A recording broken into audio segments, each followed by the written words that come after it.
the UFC Atlantic City Fight Night, everything went to plan. You know, we had a fantastic weight cut.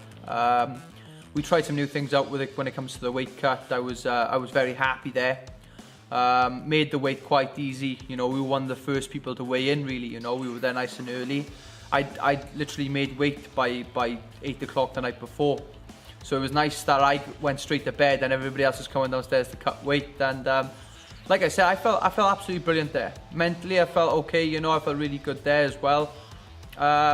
So on like the weight cut side of things, it went perfect. The rehydration process went absolutely perfect. Going to the backstage before the fight, we were working pads with Darren Wilson. That went perfect. And I just felt like walking out there, it wasn't me walking out there, you know. I've never once sung before walking out to a fight, and this time I don't know why I thought it was an amazing idea, but I was singing David Iwan and Mohid, you know. I walked in the octagon and I felt okay at the time, but once the fight started, I didn't feel like I was mentally switched on for the fight, you know. My reactions weren't the same. I just didn't seem to have that little pep in my step, you know. I was walking from foot dead. I'm very good in the gym at mixing all three of my martial arts up. I'm very good at mixing the stand-up, the wrestling, the grappling all up. And unfortunately on April the 21st, I didn't do any of that. And it was a massive factor. I felt like I went in to fight and Aljamain went in to win, you know, and that was the major factor, you know. And he's an exceptional fighter, you know. His game plan was perfect and it completely shut me down, you know. And you know, he's one of the best in the world for that reason. It's definitely something I want to get back. Of course I do, you know. But if I was screaming and shouting about a rematch now, people would look at me stupid, because even I scored it 3 rounds to 0. You know, they were like close rounds, don't get me wrong, but I still would give the 3 rounds to Aljamain. When they said 30-27, after watching the fight back, I totally agree. You know, they weren't at the shutout rounds, but they were definitely his. You know, so obviously going backstage, you know, the first career loss for me is a bit of a sting. But I'm that type of person that you can beat me in something, but I'm gonna want to get it back, you know. And I definitely have a little plan in my head now. You know, the plan was to get to the top 10 and the top 5 and go for the title. Unfortunately, our plan has taken a different route now. Like I said, you know, I want to get a few wins. Potentially ask for that Aljamain fight in the future, depending on where his career goes and my career goes. That would definitely be something that I'm interested in. Maybe bring it back to Wales, you know, or Sterling Johns too in the future. But for the minute, I'm concentrating on getting on that UFC Hamburg card, you know. Let's see what happens then. I've fought over 20 times, and this is the first kind of speed bump we've hit, the first loss, you know. And yeah, it's a bitter pill to swallow. I'm a guy who's very proud, who trains very hard. You know, the people who do know me, I'm always in the gym and I'm always training, and it's been very difficult. You know, I've had a lot of support there from the fans, from my family, from my team, but still, on a personal level, it's a stinger, you know. And I think it's more of a stinger for me personally because of you know, I think it was my fault that happened. But like I said, that, you know, I'm going to correct that wrong. You know, whether it's the last thing I do in my career, I'm going to correct that wrong. And I just can't wait to get back in there and get back in that win column, because that's what I'm known for doing, is winning fights. And I just want to get back to the old Brett Johns. Most fighters in the UFC have losses. You know, I'm in the top 15 in the world in the bantamweight division. And everybody in the top 15 has losses. You know, it was a bit of a personal goal that everybody else had losses at the time and I didn't, but now I get to join that category. You know, there's guys there, you know, 16-3, and it's not like boxing. Boxing, you can finish undefeated, but there's so many different ways to lose in mixed martial arts that it's very difficult to finish your career undefeated. I don't think I've ever met someone that's actually finished undefeated at the top level.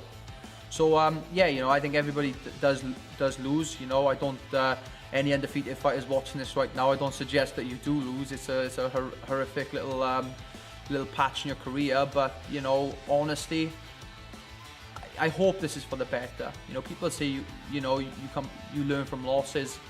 I don't particularly feel like I've learned anything other than that when you lose, it hurts. You know, and I'm going to come back from this. I have to. I know nothing else. I don't know anything else. I only know how to fight. And for me, I got back from New York on the Friday at 8 a.m. Heathrow, drove back to Swansea. It was 1 o'clock. I had 2 hours sleep, and then I went back to the gym. And it's my life. And to take a loss when you put so much and poured so much energy and emotion into it, it really does hurt. And I'm very thankful though for the support, because that has kept me on track, and I kind of know what I'm fighting for every single day when I get messages. Because in my head, when I was getting that first loss, or if I ever did get that first loss, I wasn't going to get any messages or any sort of fuss. But to be honest, I've had a lot of support there, and on all sorts of social media, and I'm very grateful. I really am, and I appreciate the